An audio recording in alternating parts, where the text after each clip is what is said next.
हुआ एक है पनिहारी जोने अने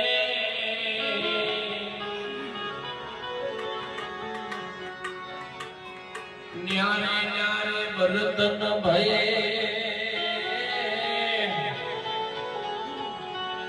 और पानी सब में आ कबीरे मारो जोने कागड़ो અને તાકીને માર્યા તીર અરે પેલા વિધાણા એના પીછડા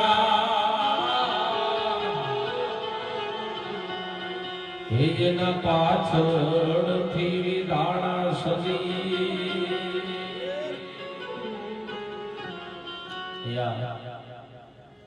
બાપુએ खूब सरस जेने समागम कहेवाय बापा आवा संतों समागम छे ने ईको ओछो करजो आ संतों समागम छे ने बापा नहीं मळे हाँ आखी रातो निकली जाए आपणे भजन तो बापू भजन कोने कहेवाय ई पहेला समजवू पड़े मारी भाषामां भजन कोने कहेवाय ई समजवू पड़े भजन कोने कहेवाय साहेब आ तो वाणी छे जो हाचू भजन जोईतुं होय तो कोई समर्थ सद्गुरुना शरणे जावू पड़े तो भजन मळे बाकी भजन न मळे भाई हे बापू विचार तो करो कच्छनी धरतीनो जेसल जाडेजो हे कोई छोकरू रडतुं होय जेसलनुं नाम पड़े तो छानू थई जाय एवो जेसल साहेब चोरी करवा माटे गयो तो तमे भक्ति क्यों कोने साहेब चोरी करवा माटे गयो तो पण हारे भक्ति लईने आव्यो होय हे एनु प्रमाण शुं होय ई मददरियानी मालिकोर नावडू डोले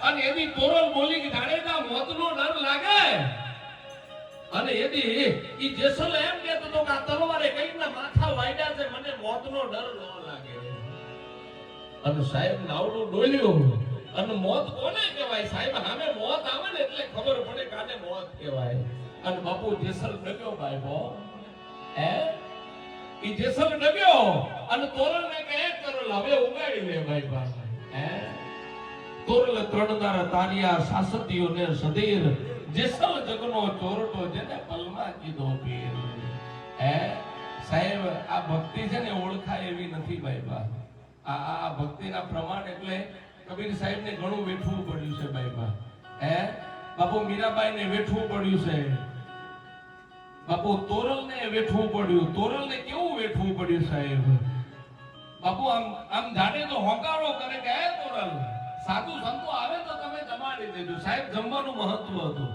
આપણે કહીએ ને અમારા નારાયણભાઈ ઈશ્વરભાઈ ના આંગણે આજે સાધુ સંતો જમ્યા છે ભાઈબા આ જમવાનું મહત્વ છે ભાઈબા આ ભોજનનું મહત્વ છે જો ભોજનનું મહત્વ ન હોત ને તો શેઠ સગાર સાહેબ પોતાનો દીકરો ખાનીને ન દીધો હોત ભાઈબા હે આ ભોજનનું મહત્વ ન હોત ને તો થલિયાર જોગીના આંગણે જેથી સાધુના વેશમાં મારો પરમાત્મા આવ્યો ને અને એની બાપુ માગણી શું કરે હે વિચાર તો કરો ભક્તિ કરો પાતાળ મે પ્રગટ હોય આકાશ લાબી દુબી નો રહી તો કસ્તુરીની સુવાસ હે બાપુ થલિયાર જોગીના આંગણે બાપુ સાધુ આવ્યો સંતો આવ્યા ભાઈ અને એની એક સંત એમ કહેતો હતો હે એ જરા જમો ખરો પણ હું જે માંગુ એ આપે અને એદી જલિયાર જોગી એમ કહેતા હતા બાપા પ્રાણ માંગુ ને તો એ આપી દો પણ એકવાર મારા આંગણે જમો હે અને સાહેબ જઈમ્યા પછી જલિયાર જોગી કેક બાપા હવે માંગો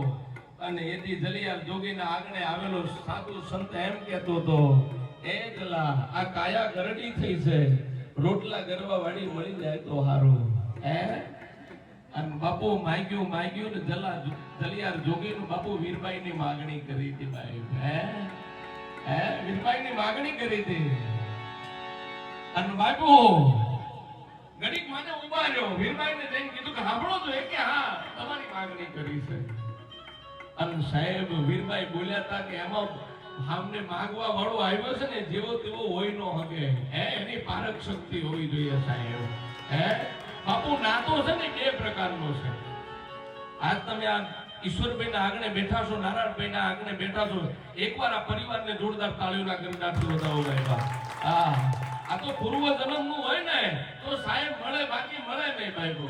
હે આવો ગુરુમુખી પરિવાર હતો. એમાં દીકરી સાહેબ, એ દીકરીને પરણાવી ગુરુમુખી પરિવારમાંથી. દીકરીને ભક્તિ લાગેલી ભાઈ, એને સામે ગઈ એટલે એના જે ઘરમાં સાસુ એ બધા ભક્તિ વાળા હતા. બાપુ મંદિરે જાય. દીકરીએ કીધું મારે નથી આવું બાપા. દીકરી બોલી હો કે મારે નથી આવું, તમે જાઓ. દીકરી સમજી ગઈ ભક્તિ કહેવાય કોને. હે અને બાપુ દીકરીએ ના પાડી, પણ ગામની બાયું બધા ભેળા થાય ને મંદિરે જતા હતા. એમાં થોડો સમય ગયો એટલે આ સાસુને કીધું સાંભળો છે કે તમારા ઘરમાં જે વહુ આવી છે ને અભિમાની લાગે છે. આ ગામની બધી બાયું મંદિરની માલિકા આવે, તમારી દીકરી કેમ નથી આવતી? અને બાપુ મેણું ના મારીએ, મેણું માથાનો ઘા સાહેબ.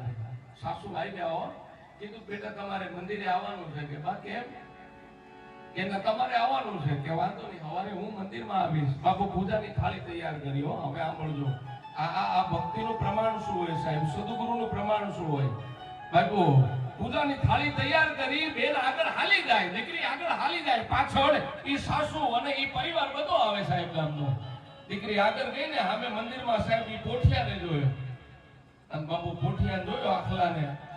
અને ભાઈ બોલી આમ દૂરથી, એ ઉભા રહેજો, કોઈ જાતા નહીં, ઓલો મારી નાખશે. બપોલી ભાઈ કે મંદિરમાં કાઈ છે નહીં. નહીં નહીં તમે જાતા નહીં, ઓલો મારી નાખશે. આમ કરી નજર માંડી તો ઓલો પથ્થરનો બેઠો હતો સાહેબ. કે ગાડી થઈ ગઈ છે, ઓલો મારે ને એ તો પથ્થરનો છે. કે પથ્થરનો છે? ઓહ તમને ખબર છે? કે હા અમને ખબર છે. એ કાઈ ન કરે. હે અને બાપુ સામે જોયું ને તો બાપુ હા આમ ફેર મારેલો નાગ પિત્તરનો કે આગળ ન જતા કરડી જાય, તમે મરી જાઓ. ઓલી ભાઈ ગામની બાયું ભેળી થઈને કે સાંભળો છે કે આ તમારી બહુ તો ગાંડા જેવી છે અને આ તો આને પાગલખાને મોકલો. તમે જાતા નહીં, તમને કરવી જાય. મારી વાત ઉપર ધ્યાન દેજો સાહેબ. આ તો સંતો બેઠા છે ને એટલે આ વાતની યાદી કરું. હે ઈ આગળ જાતા નહીં, ઓલી ના પાડે, કાઈ નો કરે, પિત્તરનો છે. અને સાહેબ ઓલી બાઈ બોલી પિત્તરનો છે, ઈ તો મને ખબર છે, તો તમે પૂજા શું કામ કરો છો? હે આ જૂઠડા દેવને મનાવે, આ દુનિયા જૂઠડા દેવને મનાવે. ખાતો નાગ જ્યારે ઘરે આવે તો લઈ લાકડીને મારે, આ દુનિયા જૂઠડા દેવને મનાવે. સાહેબ આનું જો તમારે જોઈતું હોય ને તો બાપુ સદગુરુના શરણે જવું પડે તો આનું પ્રમાણ મળે, બાકી મળે નહીં સાહેબ. આ વાત સમજવી હોય ને તમે સાહેબ મંદિર આગળ 4 કલાક નહીં 10 કલાક બેઠો, પણ જ્યાં સુધી તમારો સદગુરુ અંદર ભીતરથી રાજી ન થાય ને ત્યાં સુધી કાંઈ મળે એવું નથી ભાઈ. હા નાતો 2 પ્રકારનો હોય આ જગતમાં. નાતો 2 પ્રકારનો હોય. એક બુંદનો નાતો. હે નાતો 2 પ્રકારનો હોય સાહેબ. એક બુંદનો નાતો અને એક નાદનો નાતો સાહેબ. હે આ નાતા 2 પ્રકારના છે. આજ તમે મળ્યા છે ને એ નાદનો નાતો છે સાહેબ. આજ આ ગતગંગા મળી છે ને આ એમને નથી મળી સાહેબ. અમારા ઈશ્વરભાઈના આગળ આ નાદનો નાતો હતો ને એટલે દૂર દૂરથી સાહેબ ભક્તો આવતા હતા. આ માયાના બંધન છે ને ભાઈ, માયા બની નાગીની બચ્ચા પોતાના ખાય, ઈ કુંડલામાંથી કોક બાર નીકળે ઈ તો મોટો મણિધર નાગ થાય. માયા બની નાગીની સાહેબ. હે અને કબીર સાહેબના એક ભજનની યાદી કરું ભાઈ.